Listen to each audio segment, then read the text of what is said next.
Lucas, you ready? Yes, Martha, we're good to go. All right, perfect. Hello, everyone. Good afternoon. My name is Madison from Quest, and I'd like to welcome you to today's Reconnect Deep Dive session. I have a few reminders before we get started. Attendees will remain muted throughout the session. However, if you'd like to be unmuted to ask a question, use the raise hand feature. A Quest staff member will give you permission to speak at that time. And attendees can also type their questions into the Q&A module on your Zoom toolbar. We will address any questions at the end of the session. And at this time, I'll turn it over to our speaker, Logesh. And I hope you guys enjoy. Thank you so much. All yours, Logesh. All right, thank you, Madison. A good afternoon to all of you, all the attendees today. Hope you're all having a great conference so far, third day. And we have one more wonderful day left. I have been able to attend a couple of good sessions, so a lot of useful sessions going on out there. So glad to see all of you here.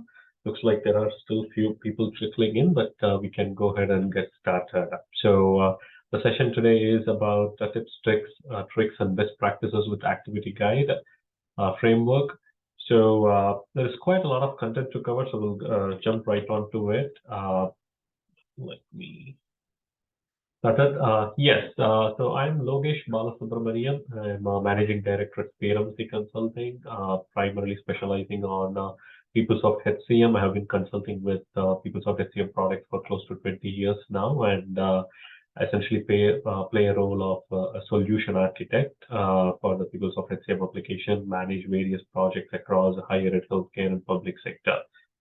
Majority of our work these days are on implementing new features and functionalities across the existing PeopleSoft customer base. And Activity Guide framework is something that is intricately woven into various module functionalities. So both in HCM, FSCM, and Campus Solution, all these product pillars make use of Activity Guides in different ways.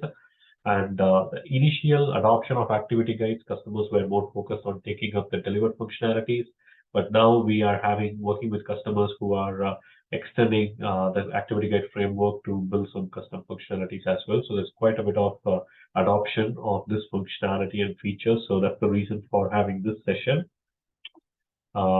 Before we get into the core topic of discussion, just a quick introduction about who we are. PRMC Consulting, we are a PeopleSoft partner, the Oracle partner, pretty much entirely focused on PeopleSoft applications. So any single service that a PeopleSoft customer needs, starting with support, staff augmentation, consulting, implementation, upgrade, maintenance, all these areas, all these services we provide. So feel free to check out our website, which has all the information. Here is a quick summary of it. We are a SOC 2 certified organization. We work with a lot of large enterprises with sensitive data, systems containing sensitive data and PHI information. So we make sure we put high importance to this certification and make sure we have mature processes to keep our customer data safe. We are also a Gartner recognized vendor for our cloud capability, primarily running PeopleSoft on Oracle Cloud infrastructure. That's our primary focus area when it comes to cloud. And we are a Gartner recognized vendor for that. Now, as we get towards the end of the year, it's a busy period typically for various training activities going on. Customers, we get a lot of customer interest from requesting for new training classes. So here is a QR code to link to our training calendar. In addition to that, there are close to like 20 different training classes scheduled over the next 3 months, all public trainings, meaning one or multiple trainees from any organization can register online to these training classes and purchase this training. It's a live virtual training, so you'll be connected with instructor who will be running these classes on the scheduled timings for your trainees to join. So there are a lot more information on our website. Please do check it out. All right, with that key information, let's get started with the core content for the discussion today, which is the activity guides. Now, when it comes to activity guides, I would say it's been there for many years now, and it has taken different form. It has evolved into different things over the years. We are going to look at the activity guide functionality framework that is currently available, the sort of fully evolved version from where it started. So we'll see what are some of the important things about that evolution, how things have changed as well throughout this timeline. We are going to start with the usage of activity guide. If you want to get started with creating new activity guides, what are the things that you need to consider before you even get started with the configuration in the system? And also talk about the use cases where you would, when you would make some of these changes, what are the scenarios you will come across to enhance or personalize, customize your activity guide framework. So we'll go through all of that and then get into more detailed stuff into migration security. What are the things, gotchas that you need to remember, things like that in the later part of the session as well. So uh, it's actually a very compressed session with a lot of content in it. The reason being, this is sort of considered to be an overview. We, in fact, do have a full day training course on activity guides, which is more like a hands-on training activity for users to go through and do all these things that we're going to talk in a training environment, right? So we have for users who are interested in taking more hands-on approach, there is a whole day training class to attend to as well. So, but we'll try to pack as much information as part of this session in the next 1 hour. We'll try to cover as much as possible. As Madison mentioned, if you have questions anytime during this session, please do post it on the Q&A. If there are logical points where I can pause, I'll see if there are any questions. If not, I'll try to take all the questions at the end of the session. All right. With all of that, let's get started with the activity guide discussion. So if there are anyone in the attendees today who are completely new to this concept of activity guides, here is an example of an onboarding activity guide that the screenshot that is shown on the right-hand side. Essentially, it's a guided process of distinct steps that the user would have to do to complete a larger business function, right? So in this case, in this example, it is onboarding. Let's assume if you have hired a new employee, then employee, when they start in the organization, they go through various steps that they need to do. Some immediately when they join, some a few days later or a few weeks later, or even months later after they join, the things that they need to do. All those things can be brought together into a continuous process that is available to them, a guided process which will tell them what is the sequence of things to do, when they are due by, and all those things, right? So to construct that, the framework of activity guides is used. And as I said before, even in the classic user interface, there was a version of activity guides that was more technical in nature. But as activity guides have evolved in the current fluid version, we have a framework that is easily configurable. So even business users like SMEs who are not very well technically well versed can log in and make changes that are to the guided process. There are large portion of it that has been made configurable these days. So we'll talk through all of that, where configuration would work, where technical work may be needed, and so forth. So here is a quick intro on the activity guide itself. Now, for customers who are new to this topic, activity guide is spread across various applications: HCM, finance, even CRM, HR help desk, ELM, campus solution. All these product pillars have their own usage of activity guides. I predominantly operate on the HCM side, so there's a lot of functionality that is delivered in HCM using activity guides, like onboarding, which I just showed you, life events, open enrollment, position data, job data. All these functionalities users make use of activity guide in different forms. And below is the list on the financials and supply chain. There is a similar list for different applications as well. So just to give an idea about how spread out the usage of activity guides is. Now, we do get occasionally requirements from customers to create their own activity guides, if there is a process that they follow that for which an activity guide is not delivered, and there are interests from customers to get started with creating their own activity guide, that is entirely possible using this framework. However, before you even get started with anything in the system, we do ask them to go through or work with them to go through a design session where we work through some of the fundamentals of building an activity guide functionality. So what are some of the design steps that you need to be aware of to go ahead and build a new activity guide? The reason I say new activity guide is if you are only making changes to a delivered activity guide, then that's fairly straightforward because these items have already been thought through by Oracle in building that activity guide. So these steps, in terms of design steps, is best would be needed when you have to build something from the scratch yourself, right? So when you have to do something like that, when you have to build something from scratch, what would be the process? What are the things that you need to think about? So starting with what are the tasks? What are the distinct tasks that the user needs to do? How do they have to be grouped together? What is the sequence in which they need to do? Does the end target location where the users will do the tasks, do those component pages, do they exist in the system? Or are there steps happening outside of PeopleSoft, that activities that are completed outside? What sort of security is needed for this task? Typically, activity guides are used for self-service tasks, most cases, whether it is employee self-service or manager self-service or administrators doing a single person activity.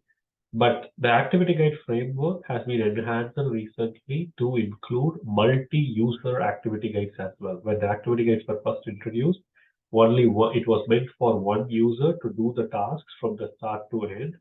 But there is now capability to do for multiple people to get involved. So some steps will be done by one user, some steps could be done assigned to another user. It could mix and match. So all those possibilities exist as well. Uh, all right, and then we will, once you are familiar with the basics of what all the basics design steps of what all is needed, as we go through this presentation, I will explain where some of the advanced things comes into play, like how does a user initiate an activity guide? How does it need to be assigned to different users? Are there one version of the guide? Or are there multiple flavors of the guides based on different filters? For example, onboarding in USA could follow a pattern. Onboarding in Canada could follow different steps. So the same onboarding as a guide could have different flavors depending upon different region, different companies, and so forth. All those things are possible. So when you have to build a new activity guide from scratch, these are some of the things that you need to work through and have it in your drawing board essentially before you go and even start setting up things in the system. Okay. But if you're only making changes to existing stuff, all these things have been thought through for you. Okay. So you don't have to worry about these things. All right. There are also some limitations when it comes to activity guide framework. What are some of the things that it cannot do or doesn't support? Again, this things could be reviewed towards the end of it as well, but I'll try to keep it fairly quick here. In terms of what some activity guides, what are some of the things that activity guides can't do? For example, uh, let's say an activity guide process is typically provided to users who also have access to those steps to perform outside the guide. Meaning, let's say as an onboarding employee, when an employee goes through an onboarding process, they may have to review their address, they may have to review their bank accounts, they may have to review their emergency contact and so forth. But these pages where they go and review the address, where they go and review the phone number, bank account, they also have access to that outside the guided process because once the onboarding finishes, they will still need to have ability to do those tasks, right?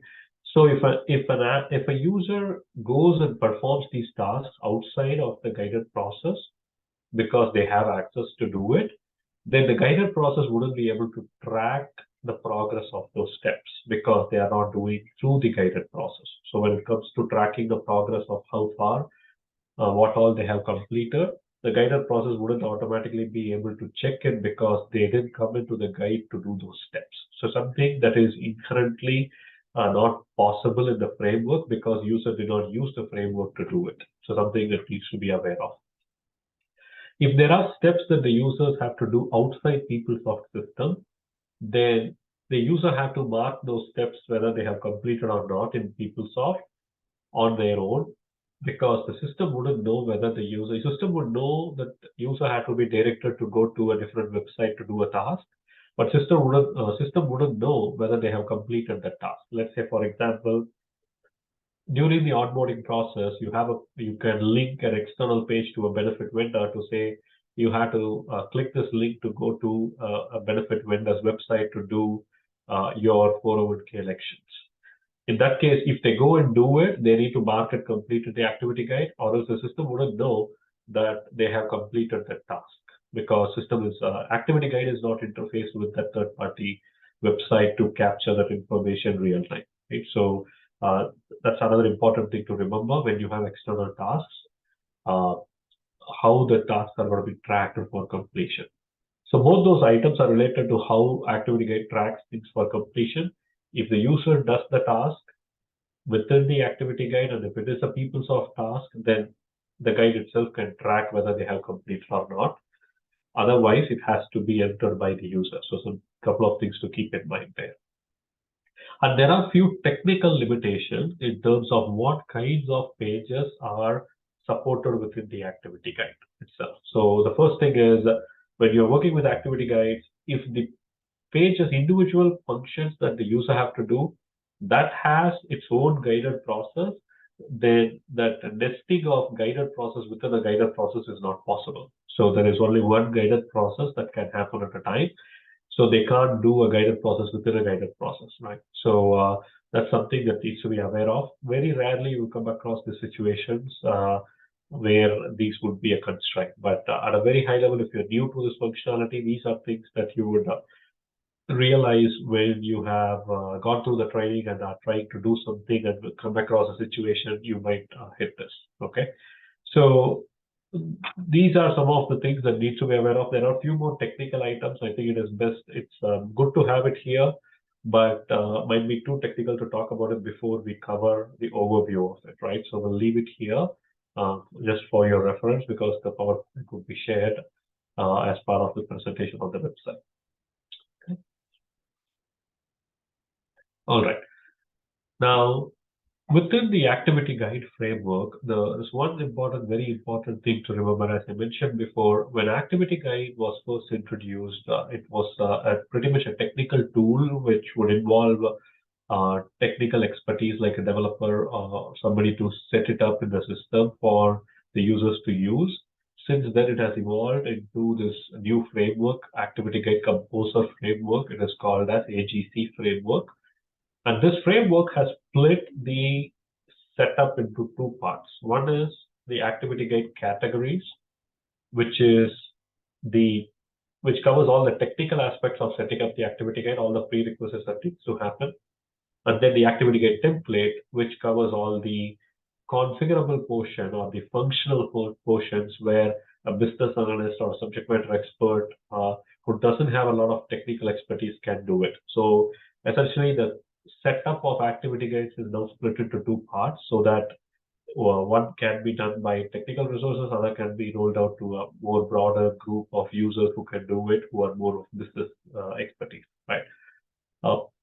In addition to these two things, activity guide categories and templates, the framework has few more additional configuration pages. I would consider them as advanced setup pages for setting up notifications, setting up approval, setting up contextual data, and things like that. So those things, I would say, we'll park it for now because those are fairly advanced topics, and there are some. We'll cover them briefly towards the end of it, but too early to be discussing it right now. Okay. All right. Now, the first aspect of setting up an activity guide or updating an activity guide, the first thing that where you would start is around a framework called activity guide category. Not a framework, like a core component within the framework called activity guide category, right? The category is the base setup that is needed on which different templates can be created.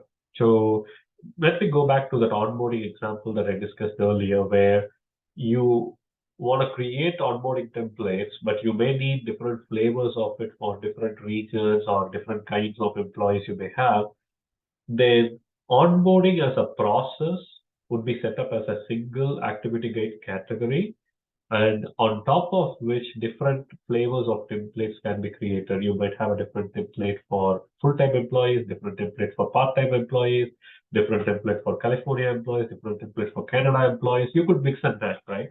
All those are different variants that are created using activity gate templates, but the core, the base setup needed for all these templates would fall under the activity gate category setup. And this step, setting up the category, is typically a technical task, because if you're going to create a new activity gate, then this absolutely will require technical prerequisites that need to be set up, created in the database before you can start it. But even if you want to make changes to the delivered template, depending upon what kind of changes it is, there might be some technical expertise needed here. So let me give some use cases where an activity gate category would have to be updated. So in the screenshot here, there is the activity gate category, within which there is a tab called steps, which basically has, as I can see here, there are 38 different steps possible within this activity gate category. So onboarding as a process, there are 38 steps included here that can be used in different templates. Not all templates need to have all those 38 steps. Maybe the USA template needs to have 10 steps. Maybe Canada needs to have 10 steps. You can mix and match the steps that you need in the individual templates. But what you are defining here in the category is what are the overall steps that are needed in different templates. You will define everything here. Only when you define it here, it can be used in your templates. So when you have new steps to add, let's say you have a custom page where an employee needs to fill out something. If that custom page needs to be included in the guided onboarding process, then you need to add a step here that would point that step to your custom page. Or if there is a delivered page that is not in the guided process, you want to add it here, you would still need to come in here and add a new step to include that additional item. Or if you want to change the behavior of an existing step, for example, let's say the tax withholding step in the guided process is pointing to the fluid updatable PDF form tax withholding, but you are using the classic W4 form for tax withholding. So that change will again have to happen here in the activity gate category. So if you need to add or remove steps or update existing steps, how they behave, all those things will happen in the activity gate category. Only when you do it here, it can be then applied to the template that uses this category. Okay. Now, any change you do when it's a delivered activity guided process, the delivered configuration will be 1/1900. That's the effective date the delivered component uses. Any change you make, you have to do it with a new effective date, so that you're maintaining the history of the changes that you are doing. So you'll add a new effective date to the activity gate category and make the changes that you want to make. Now, one very important thing to remember is any change you make to the activity gate category will not automatically flow through to the templates. If you are adding a new effective dated here row here, you will have to add a new effective dated row on your templates and make sure those changes are getting picked up. So for example, what I mean is, let's say in the onboarding process, you have been using it for a few years now, and let's say you come in and you want to add a new step in the onboarding process for employees to complete.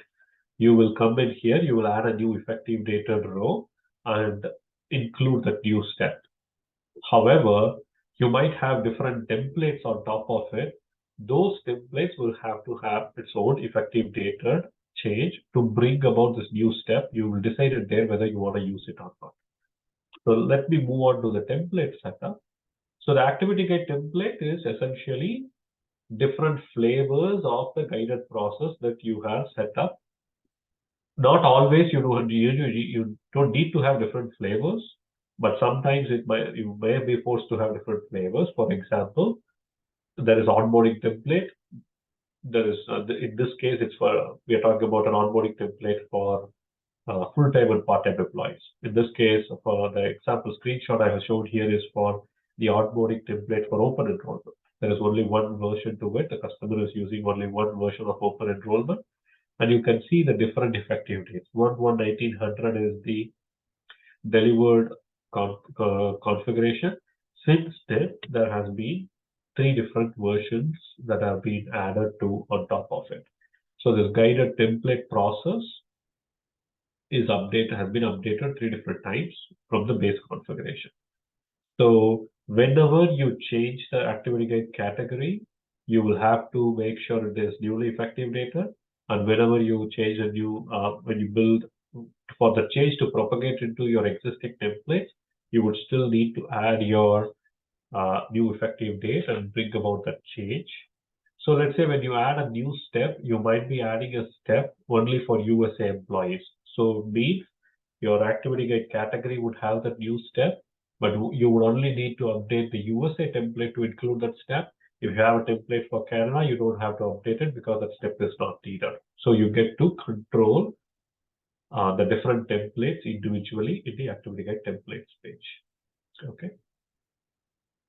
So where do you go and make these changes? Here are the navigations where you go and make these changes. Activity guide, if you go to Enterprise Components, Activity Guide Composer, the Activity Guide category and Activity Guide templates are available here. Another aspect that I wanted to call out here, which we will be reviewing later in this presentation as well as I mentioned earlier when activity guide was first introduced, it used to be a technical framework, and now there is a new framework, activity guide composer framework, which is more for business users to get involved in as well. So how Oracle has gone about this enhancement is when you use the activity guide composer framework to create or update the activity guide templates, then the system automatically makes those changes to the underlying technical framework associated with the activity guides. So for technical users who would be managing these guides and migrating this information from one environment to another environment, it is very important to remember there is the activity guide composer framework, but it is actually relying on the underlying technical framework that is under People Tools activity guides for all the changes to work.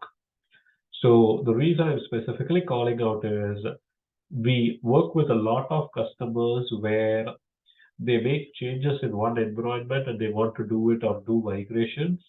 Their changes do not go correctly. They move it partially and things like that. That is because many cases they are not aware of the underlying tools dependency where there is a technical AG framework that those components will have to be migrated as well. So we will, and when we talk about the migration, I will specifically call out what are the things that needs to be migrated, but just be aware any changes that are done to the guided process actually impacts two different areas that needs to be factored in for migration. All right. Now, this is a little bit more technical, so I don't want to spend a lot of time here. Where you have to build a new activity guided process, there needs to be a technical development aspect to it called the activity guide controller application class. You can, it's fairly easy to create. We can pick up any delivered controller class that is already available for another activity guide like onboarding or open enrollment or life event and clone them and create a custom version out of it. Essentially, this class has this bit of code has the technical component that controls the behavior of the activity guide. So this is like a prerequisite before you consider creating completely new guided process. Okay. If you're only updating delivered guided processes, you can ignore this. This is not necessary, right? So just be aware there is something, a prerequisite, technical prerequisite needed to before you get started with the activity, creating new guided processes.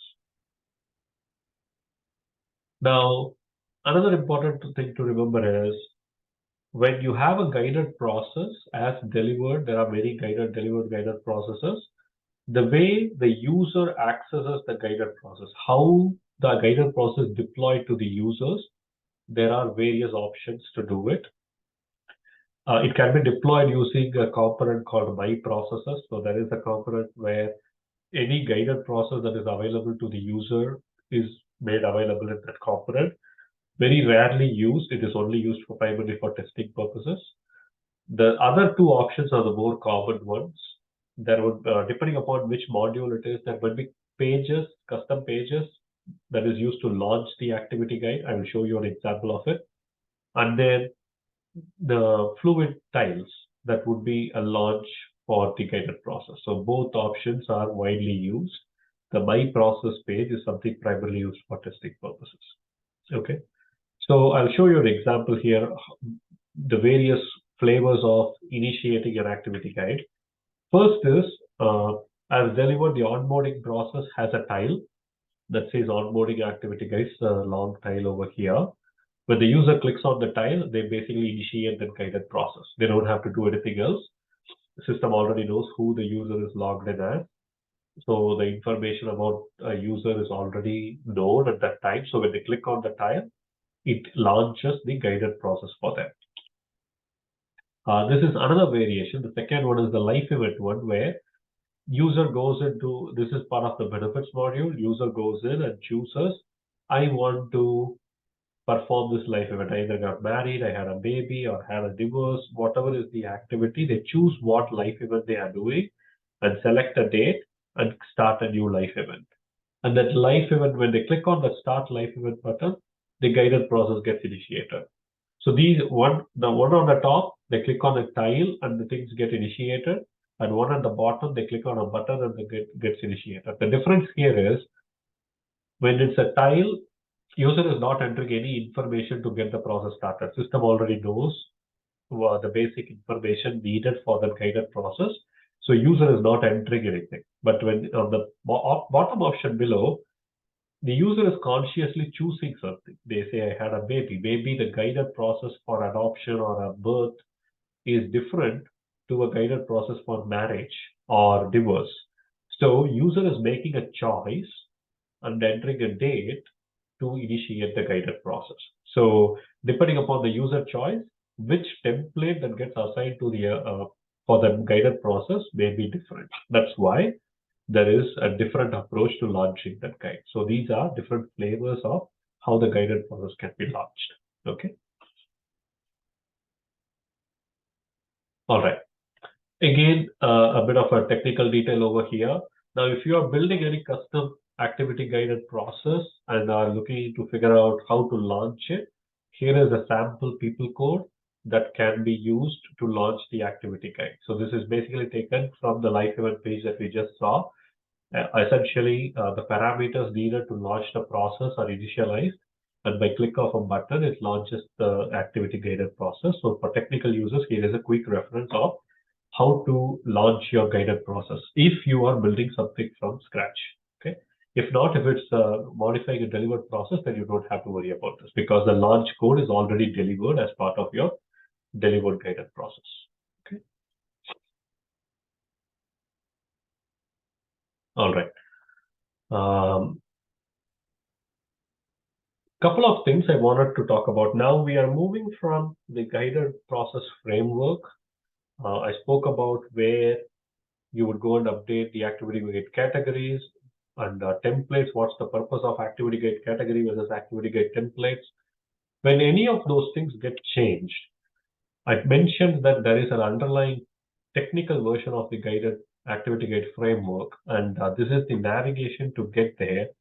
And typically, since it is under the people tools, navigation, it's typically meant for technical people, developers, etc., to be accessing and managing this.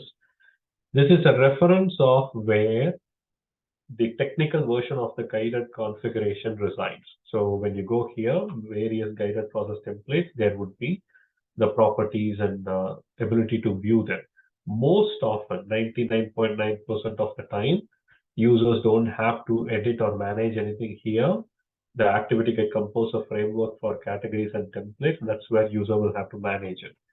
The technical changes, technical configurations related to that framework all resides here. So this is more like an FYI.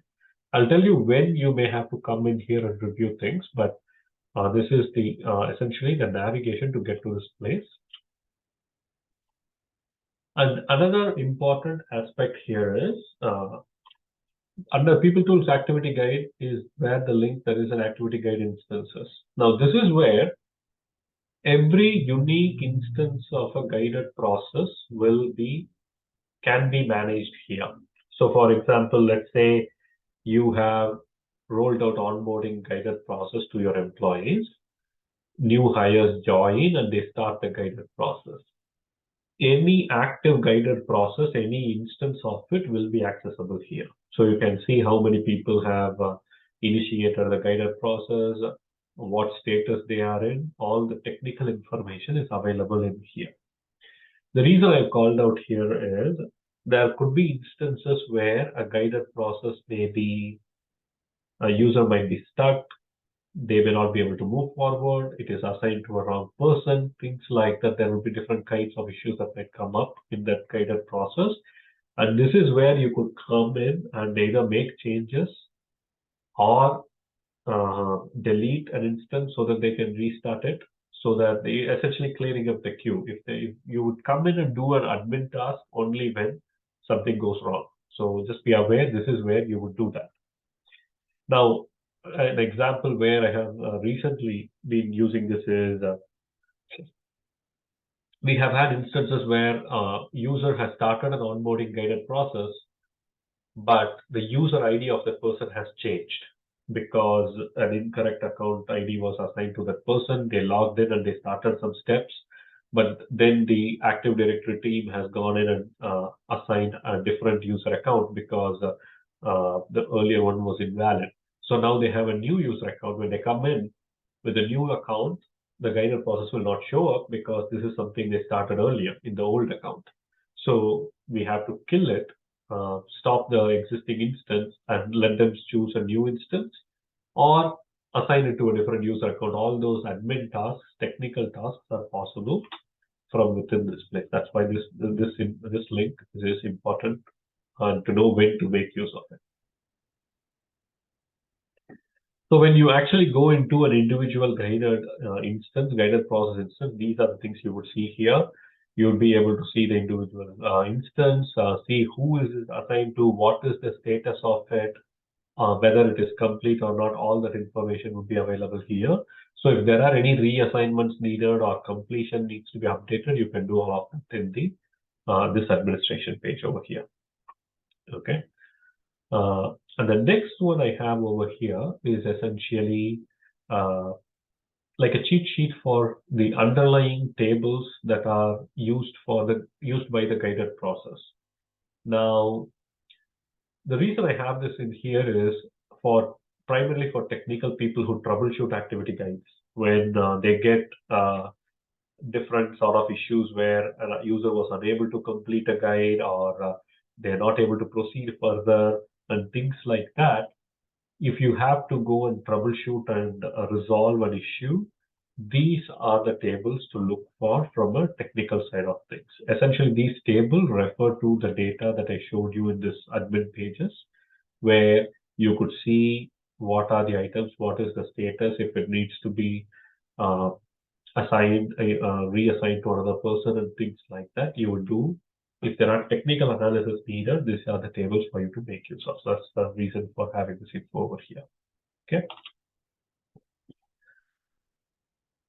Now, the last few slides that we were looking at were essentially the maintenance aspects of activity guides. So now moving on to the security of activity guides. Now, this is another area where we do get a lot of questions from users because security of an activity guide is broken down into multiple layers. There are multiple layers that you need to be aware of to understand which component is secured in what place, right? What is the purpose of different layers of security? So that it's very important to understand.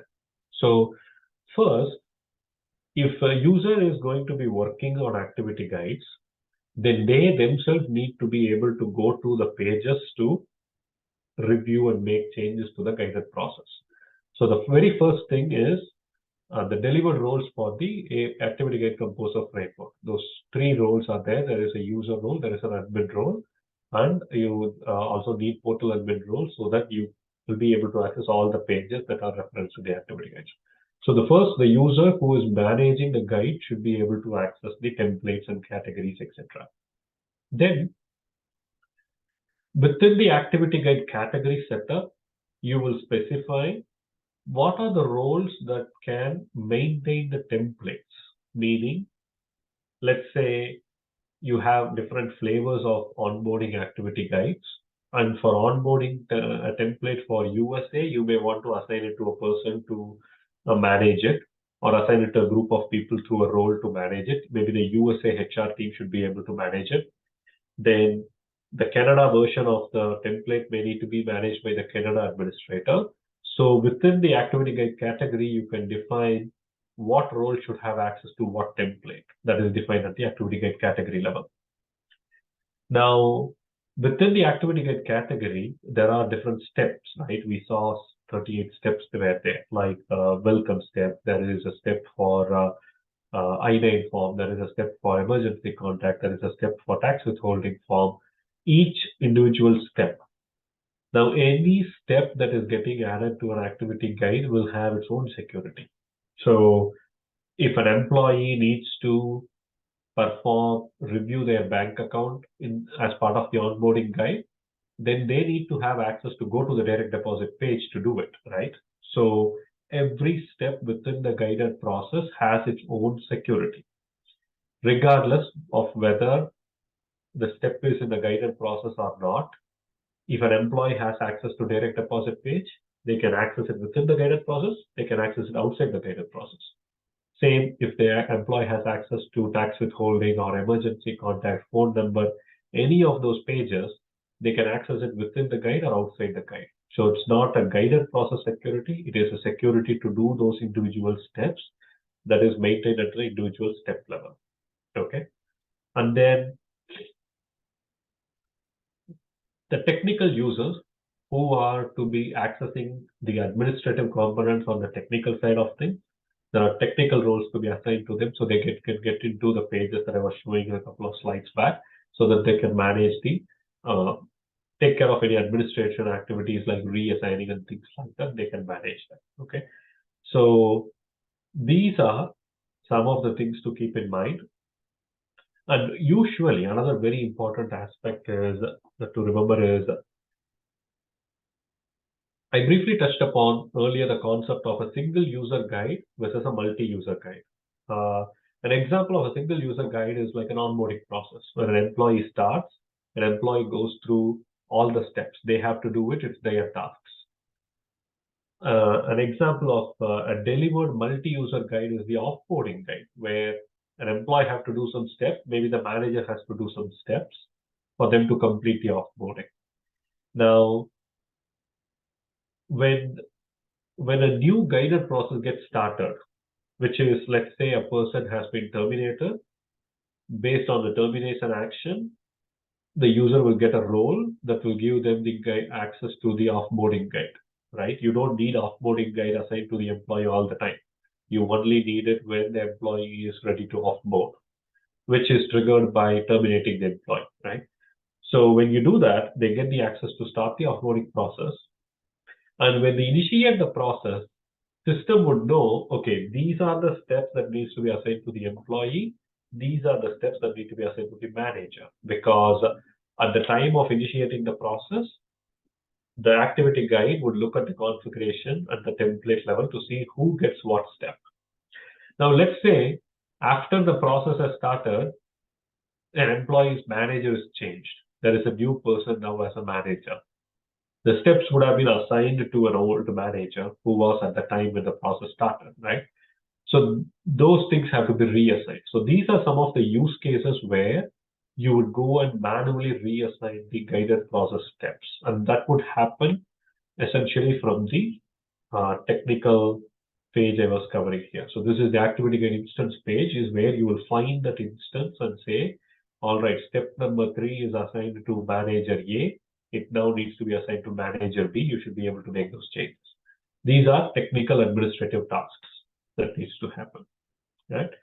So the reason I wanted to bring it about here is the assignment of the individual steps in the guided process happens when the guided process gets created.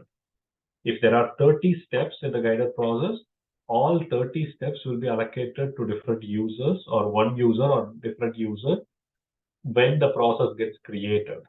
Okay. So the 30th step, it might take a while for the user to reach there, but they have already been assigned that step when the process was created. So something important to remember there. Okay. Now, apart from security, there are a few other advanced areas that I mentioned that is available as part of the configuration framework. One of that is contextual data. Now there is a lot of info over here that I would consider it, think of it as like for you to be aware of. Again, for deep diving into all of this, it takes a lot more time to do that. So better to do it as part of a training. So as part of the composer data, there is ability to set up contextual data so that essentially within the guided process, system knows it can use these variables to replace it with actual data of the employee. That's why it's called contextual data. So you can use a variable called name display on the template, and it will know that it has to pick up and use the employee name on that page. So that's the purpose of it.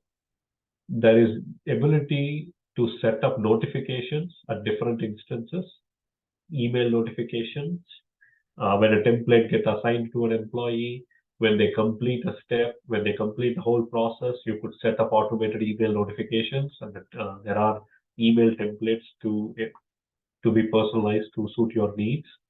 So here is an example of an email template at the beginning of the offboarding process. So let's say a person has been terminated or resigned. The data has been entered into the system. Once the system knows this person is terminated or resigned, it can assign the offboarding process to the employee and then send out an email saying that, dear user, you have been uh, an offboarding process has been started for you. Please go ahead, click here to do this task and initiate this. So the notifications at different points in the process can be configured as part of the framework itself. There is ability to build rules-based template assignment.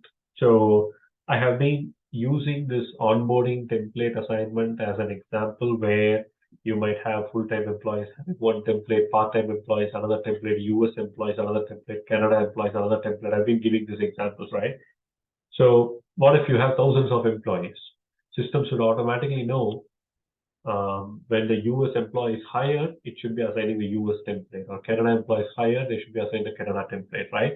So there is configuration as part of the framework, activity guide framework itself, where you can define what are the different filters or criteria that I can use, and based on what criteria, what template should be assigned. System can automatically take that configuration and do the assignments. So it can be based on various fields like business unit, location, department, various criteria, full-time, part-time that can be used for the template assignment. And here is the navigation to go to those pages. So these are some of the advanced configurations that are available as part of the guided framework. And sorry. When it comes to creating new activity guide, you don't have to create it from the scratch. You can always clone an existing guide. There is a utility that has been delivered to clone the activity guide itself. You don't have to do it manually. So if you go to this navigation, there is a clone AG Composer category.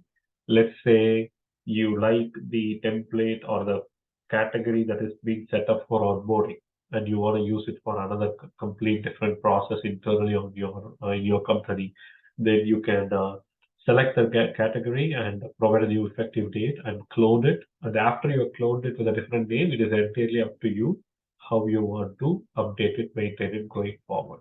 Okay, so you don't have to start from scratch. All right. I think we're getting into the final stages of the presentation where the next topic is migration. So when it comes to activity guide migration, as I said, this is one of the areas where we get the maximum questions when it comes to how to migrate the activity guide changes, right? So there are two aspects here. One is migrating the activity guide itself, whatever you have changed as configurations.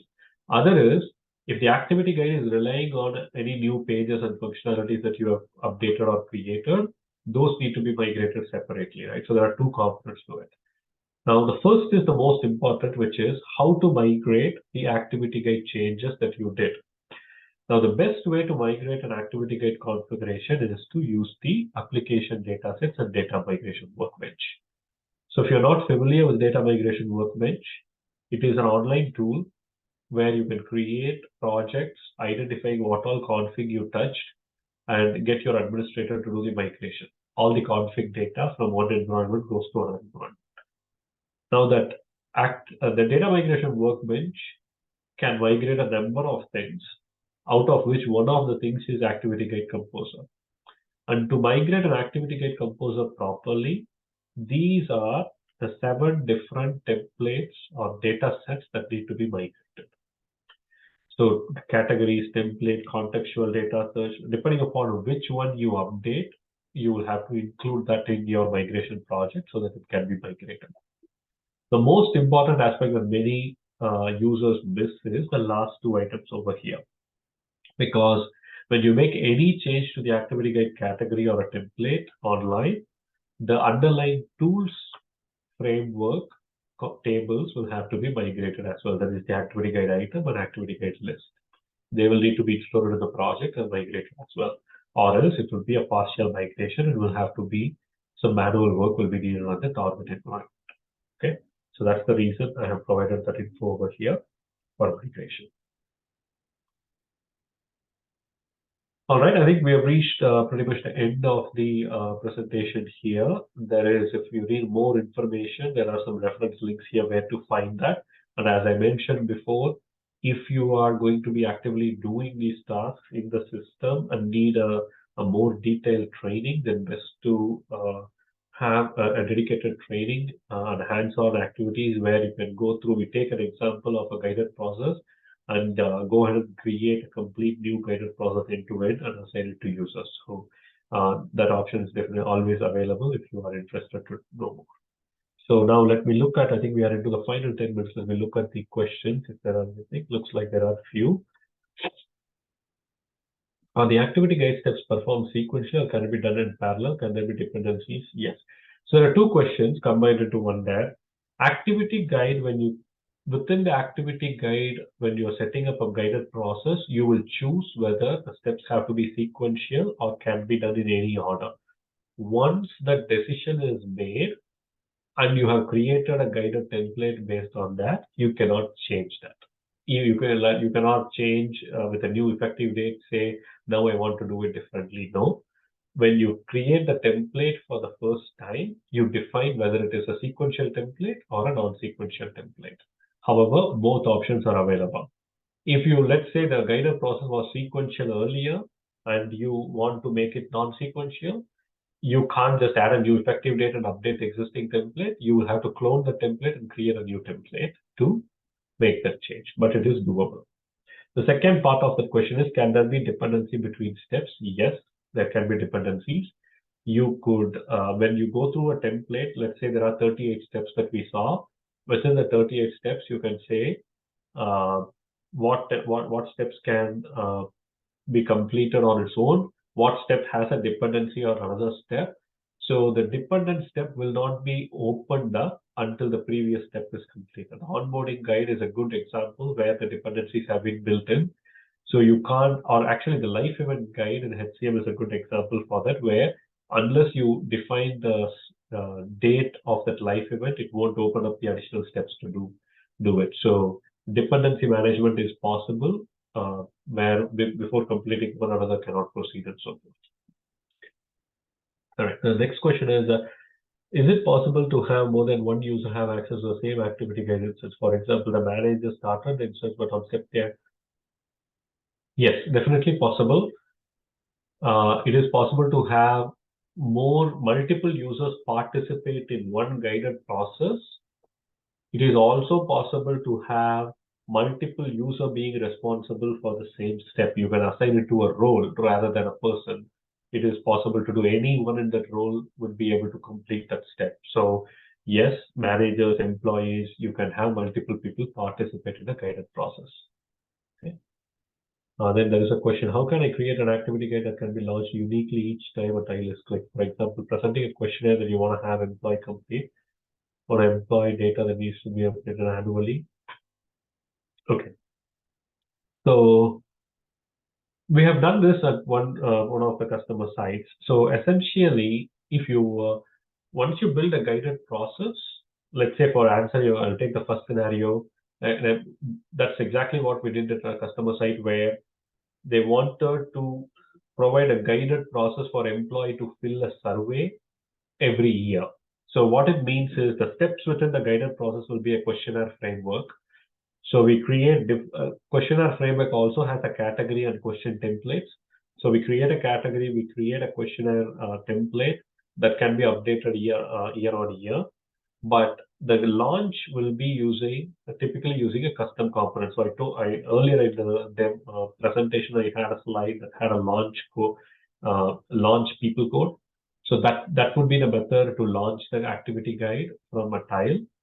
So the way we built it is a tile will take user to a page component, and the code would run, and they would immediately be going to the activity guide. The user wouldn't even notice it. They will click a tile to go to the guided process. And the custom people code that I showed you is where you will make a decision. Okay, if the date is 1/1/2024, then use the new template that is effective that date. If not, use a different questionnaire.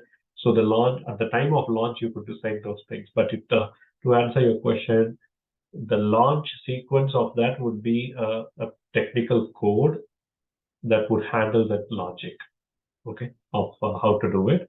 But yes, it is definitely possible. The almost exact same use case, we have deployed it at a customer that they are doing a guided process on a yearly basis. Okay. All right. Then those are all the questions that were answered. There are 3 items. So we have a couple more minutes if there are any questions. If not, we can wrap it up. Thank you very much for all of your time today, and hope all of you have a great rest of the conference. And I see one more question come in. Let me see. Further to same instance shared by more than one user, does it have to be manually assigned to employee after the manager started the instance? No, it doesn't. So typically, the offboarding, as an example, is a guide that an employee initiates, and one or few steps in the guide is assigned to the manager. System would know who is the manager of the employee at that time, because system would know who he reports to. So he or she would get assigned to that steps. Now, when a manager initiates it, if they are initiating for an employee, then your just like the life event page example that I showed you, they will have an option to select an employee and initiate a guided process. System would know, okay, this is the employee to assign. So it will automatically assign to the employee. So the assignment can be fully automated as long as it can be uniquely identified. If system knows who to assign it to, it will be able to do that. Okay. All right, thank you. We'll explore the offboarding configuration. Perfect. All right, no worries. Thank you very much. All right, with that, I will stop screen share. And once again, thank you very much for all the attendance today, and hope all of you have a great conference. Thank you. Bye-bye. Have a perfect, fantastic presentation. Is there anything else you need from me or anything like that? And nothing, Madison. Thank you very much. I appreciate it. Of course, perfect. You have a great rest of your day. Thank you. You too have a good one. All right, thank you.